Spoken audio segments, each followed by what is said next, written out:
Reflexiones amazónicas con David Landa.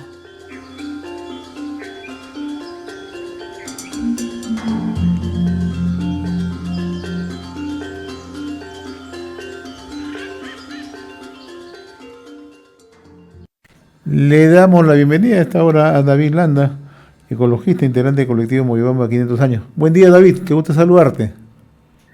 Qué gusto, el gusto es mío, mi querido José. Tengo un eco ahí. Un gran abrazo desde acá del Alto Mayo, un día mañana fresca. Bien, ahora vamos a tocar el tema áreas protegidas, desprotegidas, y sobre todo citando un caso, el caso del bosque de protección del Alto Mayo. ¿Qué es lo que está ocurriendo ahí, mi estimado David?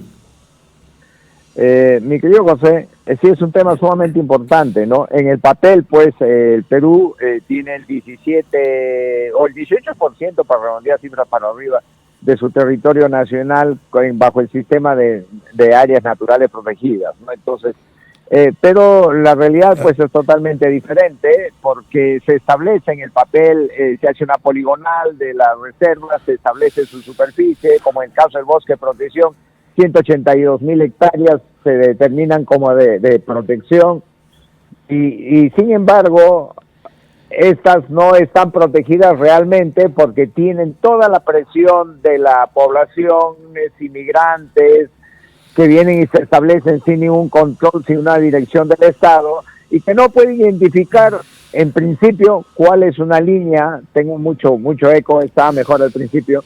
¿Cuál es una línea que divide el área de protección del área que podríamos decir que no está bajo esta categoría de ANP, área natural protegida?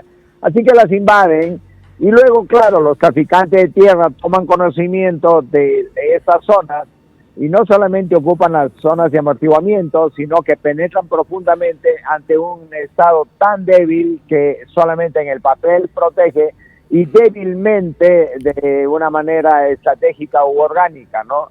Los guardaparques que se tienen no son lo suficientes, las asignaciones presupuestales son muy pobres, como en el caso mismo que voy a explicar de Bosque de Protección Alto Mayo. Hemos tenido hace unos días una reunión con funcionarios que han venido del Ministerio de Ambiente para ver el problema del Bosque de Protección Alto Mayo, que tiene una penetración muy grave de inmigrantes de una manera ilegal, por supuesto, y que incluso en un momento llegaron a capturar las rondas campesinas de este lugar, están asentadas ilegalmente dentro del Bosque de Protección Alto Mayo, llegaron no diría a capturar, a secuestrar a fiscal, a policías, le sacaron los zapatos, les hicieron una serie de maltratos ahí, y es un tema que lo está viendo el Ministerio Público, pero lo está viendo con mucha lentitud cuando nosotros quisiéramos que vaya más rápido. Bueno, volviendo al punto, esta zona vienen los funcionarios expresando su preocupación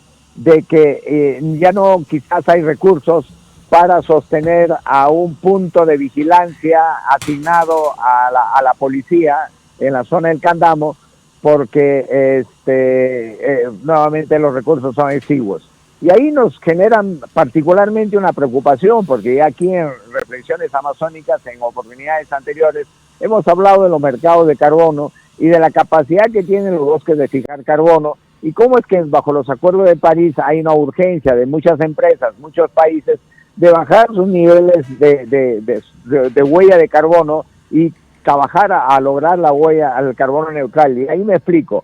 El bosque de protección Alto Mayo tiene 182,000 hectáreas asignadas y dispuestas como zona de protección. Pero si nosotros no vamos a ver las cifras, por cada hectárea de bosque tropical amazónico hay una capacidad de fijación de carbono de entre 100 a 200 toneladas. Ahora, eso es carbono. Si vamos a elevarle cuál sería su peso en la figura molecular de dióxido de carbono, entonces vamos a multiplicarle por 3.67 y tenemos que, redondeando cifras, vamos a por promediar unas 500 toneladas por hectárea de dióxido de carbono, que para el caso de bonos de carbono ya se denomina dióxido de carbono equivalente. Esas 100 toneladas, si lo vamos a multiplicar por 182,000, y si le vamos a multiplicar porque el precio promedio en el mercado voluntario de $10, pues estamos hablando de cuánto, es más o menos unos $1.000 millones que podría dar solamente el bosque de protección Alto Mayo anualmente. Ahora, esa es la proyección. Ahora vamos a hablar de la realidad. La realidad es que Disney, esta, digamos, corporación cinematográfica, ha tomado interés en el bosque de protección Alto Mayo y ha comprado bonos de carbono, 3.5 millones de bonos de carbono. Y lo ha vendido en el mercado voluntario a $8 el bono. Un bono de carbono equivale a una tonelada de dióxido de carbono equivalente. Entonces, 3.5 millones por 8, vamos a tener que tenemos $28 millones ahí, que tranquilamente nos basta y nos sobra para trabajar la protección del bosque de protección Alto Mayo, para implementar las estrategias que se deben manejar. Ahora, tomando el caso del bosque de protección Alto Mayo, vamos a los otros bosques o áreas naturales protegidas que tienen problemas similares o peores, ¿no? Por ejemplo, la Reserva Comunal El Sira, en Huánuco, Pasco y Ucayali, que tiene un colapso silencioso, ¿no? Porque su geografía difícil y su extensión le han convertido en un refugio ideal para cultivos de coca, laboratorios de maceración, y se estima ahí una pérdida constante de más o menos 12.000 hectáreas de la reserva que van perdiéndose progresivamente, ¿no? Las áreas naturales del Parque Nacional Bujaja, creo que es Sonene, sí, que está en Madre de Dios Tambopata, que también infestado por el tema del oro, ¿no? Entonces, tendríamos solamente con el tema de captura de carbono e interesando dinámicamente a países o a empresas que quieren bajar su huella de carbono, tendríamos recursos suficientes para trabajar. Yo me hago una pregunta para el caso del bosque de protección Alto Mayo. ¿Dónde están esos $28 millones que Disney ha adquirido en bonos de carbono para o a partir del bosque de protección? Esa es la pregunta a veces. Ahí de repente hay una distribución de los recursos a otras áreas, quién sabe, burocráticas, de consultorías insulsas y otras estrategias que no nos sirven para nada.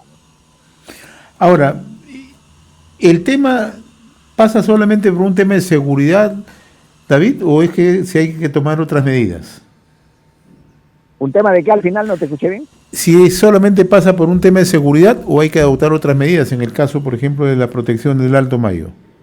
Mira, en realidad, tomando el caso tipo y extrapolándolo a los demás casos de las áreas naturales protegidas del sistema del CINAM, entonces tenemos que pensar que no solamente es la militarización, por supuesto, ¿no? Es necesario militarizarla sin utilizar inteligencia. Casi que está de moda eso, la misma estrategia que podríamos tener para el crimen organizado en la capital, ¿no? Si tú solo militarizas y no trabajas con el tema de inteligencia, en realidad no sirve de nada. Acá tenemos que implementar otros mecanismos. Por ejemplo, tenemos que trabajar mecanismos que podemos hacer, reforzar la unidad de inteligencia financiera, para que podamos hacer el seguimiento al dinero, ¿no? En los nodos donde se blanquean estos dineros de las actividades ilícitas dentro de las zonas de protección, como son, por ejemplo, Pucallpa, Moyobamba, Tarapoto de repente, ¿no? Entonces, eso es un tema. El otro, hacer el seguimiento y el control a los elementos que son precursores o plataformas para que se desarrollen estas actividades ilícitas. En el caso de Madre de Dios, haciendo el seguimiento al mercurio, etcétera, a la sobreexplotación de combustible para las máquinas que operan ahí. Es sencillo, pero esto que está golpeado con grandes niveles de corrupción, por eso es posible. Entonces, los mecanismos de control de la corrupción hay que perfeccionar, ¿no? En el caso, por ejemplo, del bosque de protección Alto Mayo, que es un lugar donde se trafican muchísimo las orquídeas, ¿no? Conocemos, yo viajaba constantemente entre Chiclayo y Moyobamba casi 2 veces al mes, y en la camioneta paraba en algún sitio del bosque de protección, y ahí conversaba con la gente y me decían si a mí me interesa comprar orquídeas, porque fulano y sutano de un poco de acá de Moyobamba van y compran orquídeas por ahí. Y claro, si yo compro una orquídea que es saqueada del bosque, y han hecho trochas para ir y sacar más cantidad de orquídeas, y la orquídea me lo compro a 15 soles o 20 soles una orquídea y luego lo puedo vender fuera del país a 20 o 30 dólares, por supuesto que es mucho más rentable que vender cocaína, ¿no? Entonces, ahí hay un tema de tráfico que hay que trabajar, hay que implementar mecanismos de seguimiento, de trazabilidad para el producto que se compra afuera o que se va a importar, como blockchains, por ejemplo, ¿no? Eso es el ADN digital del tema. Entonces, y el otro tema también es retribuirle al bosque de protección, porque no solamente bono de carbono, que es un servicio ambiental de fijación de carbono, que son GI, gases de efecto invernadero, sino también nos brinda servicios hídricos. Por ejemplo, el bosque de protección Alto Mayo sale, digamos, es el origen, la génesis de todo el agua que nosotros consumimos como poblaciones aquí en el Alto Mayo, que ya somos más o menos 300.000 habitantes. Entonces hay que compensar ese servicio ambiental a través de los mereces, ¿no? Y eso no está implementado, o sea, aplicar un recurso a la tarifa del agua y que pueda eso ser directamente utilizado en el mejoramiento de nuestro sistema de control. Esas estrategias hay que implementar, pero esas estrategias las conocemos nosotros, no lo conocen la mayoría de funcionarios del Ministerio de Ambiente u otros órganos que están centralizados en Lima y que, por supuesto, estos no son los temas prioritarios en su agenda, ¿no? Y con seguridad vamos a seguir tocando estos temas de suma importancia, mi estimado David. Como siempre, yo te agradezco la gentileza de compartir cada sábado estas reflexiones amazónicas y con un tema muy puntual. Y seguramente vamos a seguir en los programas subsiguientes abordando estos temas y otros que competen a nuestra Amazonía. Saludos, mi estimado David. Saludos, mi querido José, y solamente un pie de página, ¿no? Para que quede ahí marcado como algo de neón. Que la defensa de las áreas naturales protegidas exige, mi querido José, un cambio de paradigma.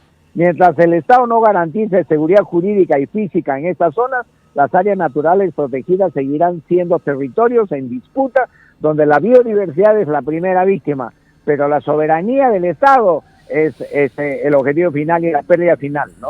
La ausencia del Estado. Muchas gracias, mi querido José. Saludos, conversamos con David Landa, ecologista, integrante del colectivo Moyobamba, 500 años en Reflexiones Amazónicas. Reflexiones Amazónicas con David Landa.